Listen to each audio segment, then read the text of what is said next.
Welcome to Engineering Culture, where we discuss how to build a culture through teamwork, accountability, and competitive greatness with thought leaders, that is coaches, superintendents, principals, all of those things. We are Engineering Culture. If you wanted to tell the world anything about the Spartans this year, what would you tell them? I don't know. It's a young team. I keep working hard. I think our hitting's going to be just fine. Just a lot of the younger pitching staff, they just throw strikes, get outs, be good. Pretty excited to get the season going. Oh yeah, for sure. Coach, so I guess first of all, define culture for me. That's kind of the question I ask everybody. Yeah, I would say, to me, culture is so much more about actions than words, like I could tell you about the signs we have up in the weight room or the signs we have up where we meet and we talk, but to me, culture is about, the belief that our guys have in themselves and each other and the commitment that they have to becoming the best version of themselves. So for me, it's just all about our guys buying into who they want to be as people and how they can do that in a team dynamic. And that's what makes high school sports so great, is because kids get the opportunity to do that. Right. Is there a mantra or something Lincoln East baseball kind of holds their hat on? Is that a every year thing, or is it just like this is what it is? Does it change every year? That's a good question. When we got hired 5 years ago, we sat down and we kind of came up with or borrowed the phrase brick by brick. Mm-hmm. And we were taking over a program that had some successful teams and had some successful players, but hadn't sustained it, the way that we thought maybe a school this size should be able to. So we just talked to our first group about, laying one brick at a time in the weight room and one brick at a time in the classroom. And that just kind of evolved into this mantra of like, we're going to take care of what we need to take care of every day. And through the years, we've kind of stayed on brick by brick, but we've also, jumped into some other things. I think the new thing we talk about is earn everything. Nobody in Lincoln's won a Class A state championship in over 30 years. So we tell our guys, like, you're going to have to be pretty uncommon if that's your dream and that's your goal, because when we show up to work, we got to earn what we want. If you want to be the starting second baseman at East High, it's not as easy as it used to be, and that's a good thing. So we tell our kids it's about, earning your opportunities and earning your success, and they've really bought into that. You brought up, the state championship stuff. You were one game away from playing for a state championship in that winner-take-all game. At the end of the game, I remember watching, you were pretty emotional with your guys, with your class, because it felt like that was, your first kind of group, coming through. What was that, I guess, like, that conversation with your team after that game?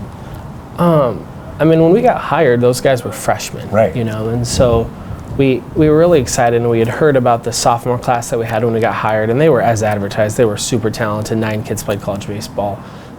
But that group after them was so good, and they represented everything that we want to represent. They showed up early, they stayed late, they did everything that we asked them to do, and they just laid it on the line, So when we sat down there after, we kind of, in our hearts felt like maybe we gave that game away a little bit. Granted, Millard West was incredible, and they were so great on the mound, and they came up with some big hits. But for me, my message to them was just complete pride, and I was so proud to be able to be their coach and watch how, they competed and how they handled the ups and downs of that season and that tournament. And I just wanted them to know how thankful I was for everything that they gave, to me and to their families and to the school, because anybody who watched those guys play understood that was a team, and that was a team that loved each other and a team that represented us in the best way. Yeah.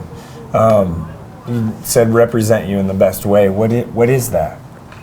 Yeah, I just think, when you talk about representing East baseball, it's like, I want people to come to our games, and I want them to watch a team that plays fast, and a team that plays aggressive, and a team that, expects to make plays.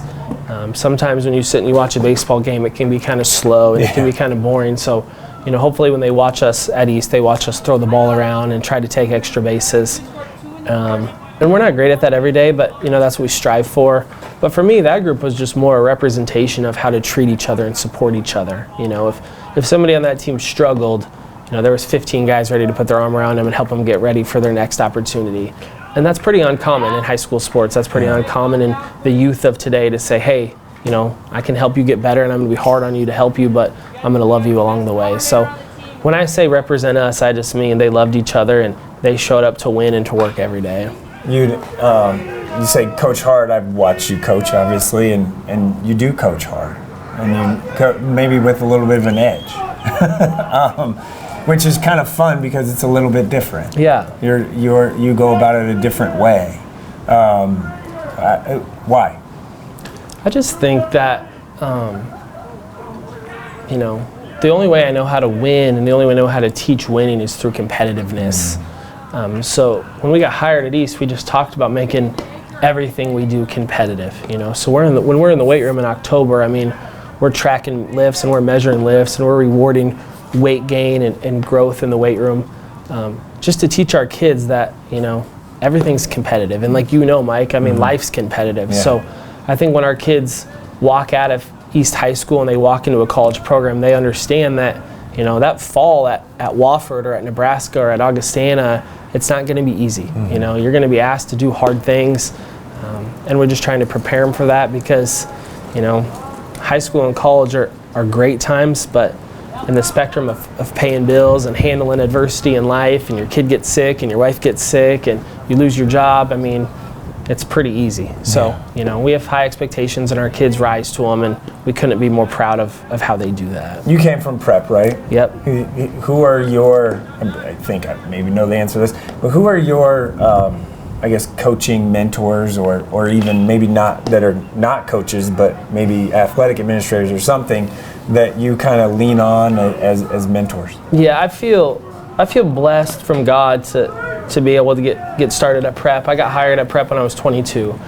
And, Pat Mooney called me and we sat down and we talked, and, he just kind of brought me along for the ride and was there every step of the way. And I would attribute a lot of, how I've learned to relate to kids and how I've learned to teach baseball IQ from Pat and his wife Becky. They took our family in, and they couldn't have treated us any better than they did. I think Pat's a competitive guy and he's an emotional guy, and we've had our wars and we're going to have more, but I'll be forever indebted to Pat.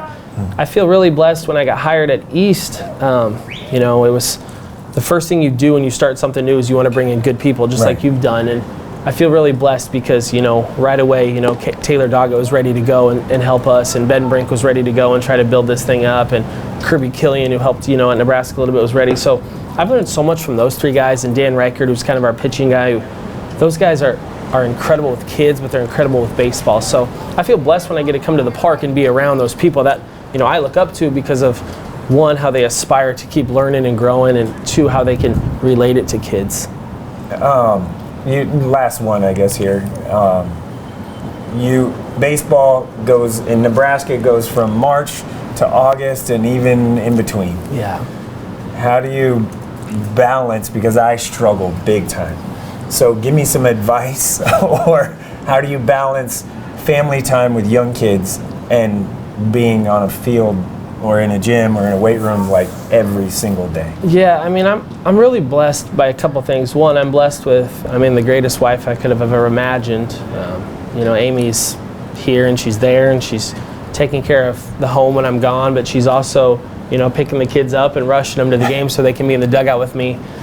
So I feel really blessed by that. Our administration team at East is great. If my 4-year-old wants to come to practice, he can come. And if my 6-year-old wants to be down in the dugout, we can put a helmet on him and protect him.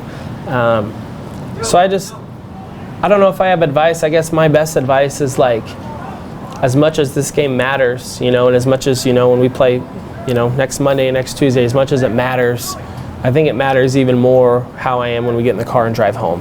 And I didn't always understand that. I didn't always, realize that, but my boys are 9, 6, and 4 now, and I have one really funny story. So we got to the state tournament in 2021 at East, and we were playing in the winner's bracket game versus Bellevue West at Haymarket Park in front of about 4,000 people, and a couple things didn't go our way, and then a call didn't go our way, and I actually got ejected from the game. It's my only ejection as a head coach in 5 years, and I remember that. I got ejected from the game. and I was so upset, and I was really upset with myself because it was a 2-1 game and we still had a chance to score. But I remember I walked out and I kind of was talking to our athletic director, and my mom had my youngest son kind of in the playground area at Haymarket, and he saw me and he came running like I was like, you know, his biggest hero in the world. And it was like, you know, as big as the game is, man, like I was put on this earth to be a dad. And I'll never forget that because, you know, my kids need me, and I feel blessed. Our boys love my kids and they take care of our kids and they treat our kids with so much respect and kindness. So I don't know, I kind of have the best of both worlds here. Gives you some perspective in that moment. Yeah, absolutely. You couldn't ask for, you know, a better wake-up call to say, like, you know, this game's important, but you get down on your knees and hug your little guy and make him feel as special as he makes me feel. So. All right, let's go try and hit some baseballs. Okay, sounds good. Let's go. You're gonna stand there? Where am I supposed to stand? Wherever you trust. I don't trust myself. I'll be fine. I blinked. What do you think, Carter?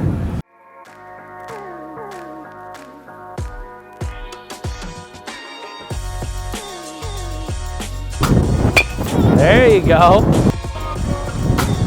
Oh, all right. Couple more. A